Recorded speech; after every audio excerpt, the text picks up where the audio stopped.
ассалому алайкум тамошобинони ҳамешагии телевизиони варзиш. барномаи фат манзури шумо мегардад ва дар барномаи мазкур бозиҳои даври даҳуми лигаи якумро таҳлил мекунем. биёед таваҷҷӯҳ мекунем ба натиҷаҳои даври даҳум. ваҳдат дар даври даҳум бо барқчӣ рақобат кард ва охири ин ду даста бо ҳисоби 1-1 ба анҷом расид. душанбе 83 бошад дар майдони худ шоҳмансурро бо ҳисоби 4-1 ноком сохт. файсканд бошад бо ҳолбукти дор анҷом дод. саройкамар бо эсхата ва саройкамар тавонист ки пирӯзӣ ба даст оварад. бошгоҳи парвоз дар майдони худ бо исфара рақобат кард. равшан бошад бо дӯстӣ ва локомотив помир бошад дар ҷидори охирини даври даҳум тавонист дар майдони худ зарафшонро бо ҳисоби 3-1 мағлуб намояд. бошгоҳи ваҳдат дар бозиҳои охири худ ба мушкилӣ рӯбарӯ гардидааст. даста қабл аз ин дидор дар 9 сабқа танҳо 5 пирӯзӣ дошту дар зинаи шашуми ҷадвали лигаи якум қарор гирифта буд. дар даври гузашта ваҳдат бо ҳисоби бузурги 4-0 дар сафар аз локомотив помир шикаст хӯрд. рақиби ваҳдат бошад бошгоҳи барқчӣ наметавонад ки бо дастаҳои болоии ҷадвал наздик шавад. дар варзишгоҳи шаҳри ваҳдат рақобати ҷолибу диданӣ миёни ваҳдат ва барқчӣ сурат гирифт. таваҷҷӯҳ мекунем.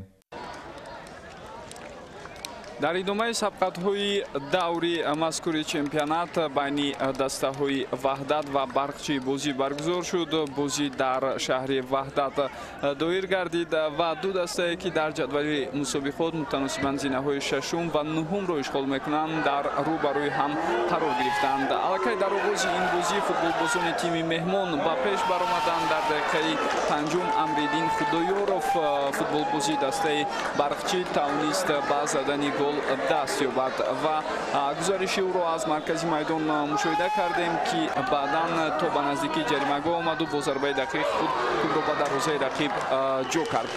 футболбозони дастаи ваҳдат гарчанде дастаи мизбон дониста мешуданд, вале дар ҳайати худ чандин мушкилоти кадрӣ доштанд. аз ҳамин сабаб ҳам дар рафти ин бозӣ камубеш шогирдони мирзобек мирзоев ба мушкилӣ рӯбарӯ шуда буданд. онҳо дар ҷараёни қисми аввал ва дуюми рақобат пас аз он ки ба тӯри дарвозаи худ гол сар доданд чандин вазъиятҳои хавфнокро ба вуҷуд оварданд. аз ҷумла ин зарбаи мустақими ҷаримавие ки иҷро карда шуд ба тири дарвоза бармехӯрад. имкониятҳо албатта барои ҳар ду дастаи иштирокчӣ дар рафти ин бозӣ хело ҳам зиёд буд ва ҳар кадоме аз онҳо албатта шонси ба ғалаба даст ёфтанро доштанд. ин зарбаи мустақими иҷро кардаи ним муҳофизатгари дастаи барқчиро дидем ки дарвозабони тими ваҳдат ба дасти худ мегирад ва дар ҷараёни хуб дақиқаи 77-уми рақобат баъдан футболбозони тими ваҳдат ба баробар кардани ҳисоб даст ҳам ёфтанд. ин чанд имконияти бисёр қулае ки футболбозони ваҳдат дар тӯли дақиқаҳои қаблӣ доштанду истифода накарданд, билохира дар дақиқаи 77-ум гуфтем бо задани гол тавонистанд ҳисоби 1-1-ро дар ҷараёни бозӣ таъмин созанд. умуман ҳар ду ин даста ки дар ҷадвали мусобиқот зинаҳои шашум ва нуҳумро ишғол мекунанд пас аз даври мазкур боз ҳам соҳиби як имтиёзӣ шуда дар зинаҳои қаблии худ боқӣ монданд ва голи дастаи ваҳдатро дар дақиқаи 77-ум имомдод мастонов ба ҳадаф расонид. бо ҳамин дидори дастаҳо бо ҳисоби мусовии 1-1 ҷамъбаст шуд. бозӣ хеле хуб буд. бозӣ ба табрик кардани як имтиёз раҳмат. оне ки мо бояд дар майдони худ мо бояд 3 хол ба даст меовардем. мо танҳо барои ғалаба ба майдон баромада будем. аз сабаби набудани ҳайати асосии даста бозӣ камтар бо хости мо нашуд. аз ҳамин сабаб камтар мушкилот дар бозӣ пайдо шуд. баъд бачаҳои ёше ки имрӯз ба майдон баромада буданд кам таҷрибагӣ карданд. аз ҳамин сабаб мумкин ки мо 3 холо ба даст овардан натонистем. 5 нафари легионере ки мо аз онҳо 4 нафарашон бозингари асосии даста буданд, дар ин бозӣ иштирок карда натонистем. ҳамин сабаб камтар дар ҳайати команда дигаргунӣ бисёр дида шуд. шумо худатон мушоҳида карде. дар ин бозӣ ҳатто бозингари дарвозабонро мо ба майдон баровардем. мирали шарипова аз сабаби набудани бозингарои захиравӣ. чое ки ман ба майдон биромадан якум бозӣ буданд ваям ин баё гуфти урзоям шанс мешавад. як шанс буд барои биромада дидан майдон дар оянда машқ кинанд вай кинанд. ё ҷои ҳамин бачаҳо ёшанд. агар камтар таҷрибаҳошон кам баромада истанд. Инам ба фоидаи мо ҳеҷ гап не гуфте Руслан ошибка худ шудса ҳеҷ гап не ҳами хатогӣ ҳам бошад не ки хатогӣ ба фоидаи мо шуд як дарс шуд ба мо дар анки роҳбарияти даста фикр мекунад як проблемаҳои сари вақт ҳал кардан дар кор барои ҳамин проблемаҳое ки рӯзи охиронда омада мо расид ба ҳамин камтар мушкилиҳо пайдо шуда. Оянда мо насиба ки умед дорем ки роҳбарияти даста мушкилии моро ҳал мекунад. Ин 5 нафаре ки ҳамин рӯз дар бозӣ иштирок карда натавонистанд ин бозӣ мекунанд ба мо ёрдам мекунанд. Акн бозӣ дар сафар бозии сафар хоҳед нахоҳед бо мушкиле мо ҳамин ози асос ки мо бо ҳамин ҳайат бозиро набохтем. Як ҳисоби мусовиам як бар мо як холам оварда бошад хай бад нест. Рақиб бозӣ хуб карданд бачаҳои ама бачаҳои ёш ояндадор бачаҳо тӯбро насх хабиданд. Биниши майдон биниши футбол беҳтарин. Бозии дастаи рақиб ба мо хеле маъқул шуд. дастаи душанбе 83 оҳиста ба муҳри худ омада имтиёзҳои заруриро ба даст оварда истодааст. Душанбе 83 дар даври нуҳум бо ҳисоби 3-0 дар сафар Ҳулбугро ба бохт рӯбарӯ карда буд. Дар ин давр дастаи душанбе 83 бо яке аз тимҳои заифи чемпионат Шоҳ Мансур дидор анҷом дод. Шоҳ Мансур дар даври гузашта аввалин ғалабаашро ба даст оварда буд. биёед назар мекунем ба дидори душанбе 83 ва Шоҳ Мансур. дар варзишгоҳи авиатори шаҳри Душанбе бошгоҳи Душанбе 83 бо Шоҳ Мансур рақобат кард. Душанбе 83 дар айни замон хеле бозии хуб нишон медиҳад. футболбозони ин даста мунтазам соҳиби 3 имтиёзӣ шуда истодаанд ва дар ин давр дар даври даҳум яке аз даставои Душанбе 83 рақобат кард ки дар зинаҳои охири ҷадвали Лига Якум қарор дорад. таваҷҷӯҳ мекунем ба ҳуҷуми футболбозони Душанбе 83. дар ин дидор бозигарони Душанбе 83 хеле фаъол буданд. имкониятҳои голзанӣ барои бозигарони мизбон буд. бозигарони Шоҳ Мансур бошанд бештар таваҷҷӯҳ доштанд ба хатти дифоъ. партов ба марказ карда мешавад. бинем ки чӣ гуна имконияти хуби голзанӣ фароҳам омад барои ҳуҷумкунандаи Душанбе 83, вале аз ин имконият ҳамлавари ин даста истифода карда натавонист ва дар дақиқаи 23-уми сабқат Шавкати Ҳотам ба задани гол даст ёфт. қабл аз ин гол то ҷоям қоидаи бозӣ бар муқобили футболбози Шоҳ Мансур вайрон ҳам гардида буд. дар дақиқаи 23 гуфтем Душанбе 83 пешсаф шуд. баъдан имконият барои дастаи Шоҳ Мансур ба миён омад. дар нимаи аввал Душанбе 83 бештар ҳуҷум мекард ва боз ҳам як имконияти дигар барои ҳамлавари дастаи мизбон Шавкати Ҳотам ва аз ин имконият истифода карда натавонист. дар дақиқаи 33 бошад Азамҷон Муродов тавонист ки ҳисобро 2-0 ба фоидаи дастааш намояд. дар нимаи аввал футболбозони Душанбе 83 имконият доштанд ки полисеими худро ба сафар бирасонанд. боз ҳам Шавкати Ҳотам агар аз имкониятҳои худ истифода карда метавонист дар нимаи аввал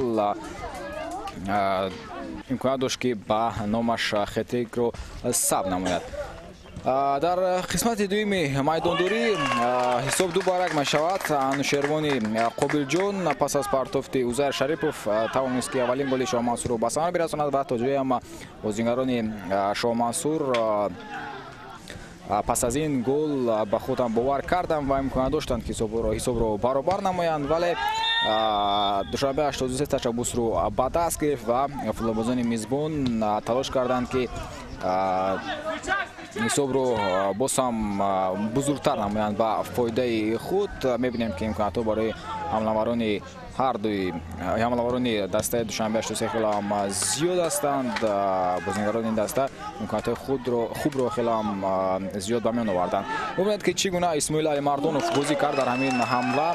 гузариши инфиродии ӯ якбора аз 4 бозингари хатти дифои Шоҳ Мансур гузашта Исмоил Алимардонов голи зебоиро ба самар расонид ки ин гол метавонад яке аз голҳои зеботарини мавсими кунунии Лигаи Якум бигардад. бо голи задаи худ дар дақиқаи 65 صبح 3 بار 1 نمود اسماعیل علی مردانوف.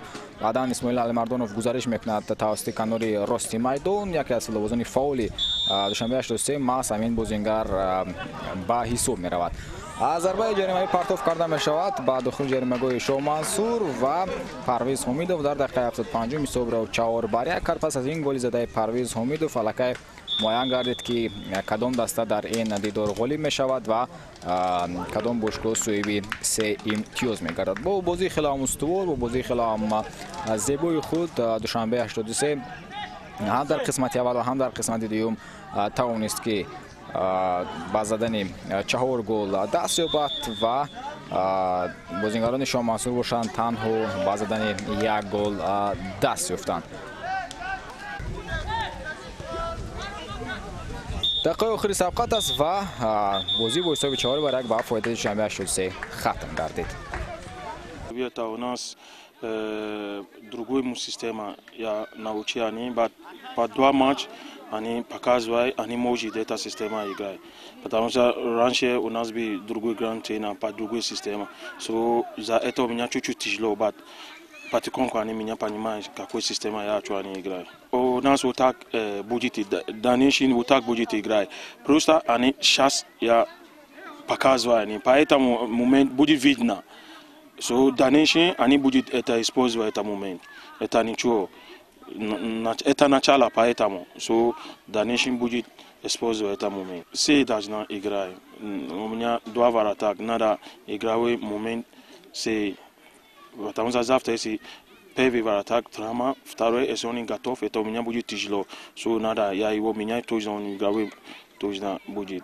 У нас задача есть за высшая лига. So, у нас готов за любой команда, за высшая лига. Выиграй еще за высшая лига. Играй следующий год. بازی نه قدر برای ما بازی خوب بود. برای ما از اول خوب توپ رو داشتیم. متاسفانه یکی با اشتباه دوار هم میگیم خطا نمیکنیم برای که اونجا بازیگر ما رو افتادن دوار ضربه جریمه‌ای نداد و همه بازیگران ما ایستادن و ما گل سر دادیم. از همین سبب برای ممکن بازی ما نرفت دیگر. گل به اشتباه نمیشود. هر مثل دسته‌های اروپا هم اشتباه میکنن. از سبب اشتباه‌های خودمون ما گل‌های دوم سوم رو سر دادیم. از همین سبب ممکن بازی ما خوب نرفت. باز هم تکرار شود. این کم تجربگی شاید دسته ما باشد.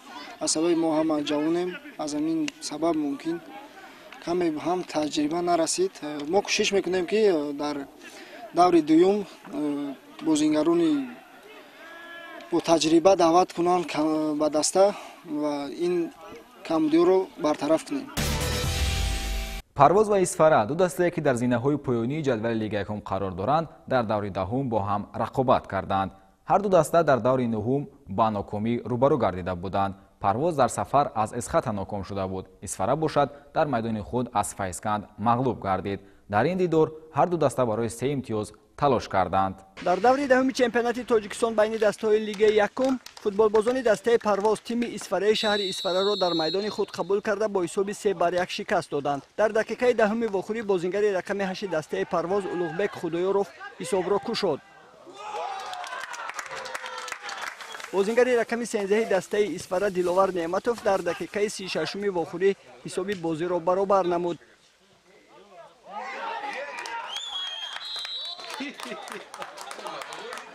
در قسم دوم دیدار بازیگران هر دو دسته با مقصد تغییر دادن حساب و به دست آوردن غلبه با نیروی تازه وارد میدان شدند. مؤلف گل یکم دسته پرواز اولوغبک خدایوروف در دقیقه 61 بازی گل دوم دسته‌اش را به هدف رسانید. 3 دقیقه بعد زدن گل دوم به فوتبالبازان دسته پرواز یک امکانیت دیگری گلزنی دست داد. عبدالملک شادیوف بازیگر رقم 62 پرواز توپ سوم دسته‌اش را وارد دروازه مهمانان کرد. فوتبالبازان هر دو دسته تا آخری بازی از یک چند امکانیت‌های خود تغییر دادن حساب محروم شدند و حساب بازی به تغییر ماند و دسته پرواز غالب این دیدار شد. Игра получилась сложной. Погода, условия тоже тяжелые были, сегодня жарко. Из-за первый тайм ребята вот как-то привыкали к погоде. Ну, второй тайм ребята раскрылись уже, мы показали им, объяснили их ошибки, и игра уже получилась по-другому. забили 2 гола, выиграли. Главное сегодня был результат, чего мы и добились. Следующая теперь у нас игра будет с Хулбуком в Осе. Всегда на выезде там играть тяжело. Придется очень сильно там попотеть, потому что сейчас очки нам нужны как воздух. Надо бороться, у нас есть задачи, которые надо решать.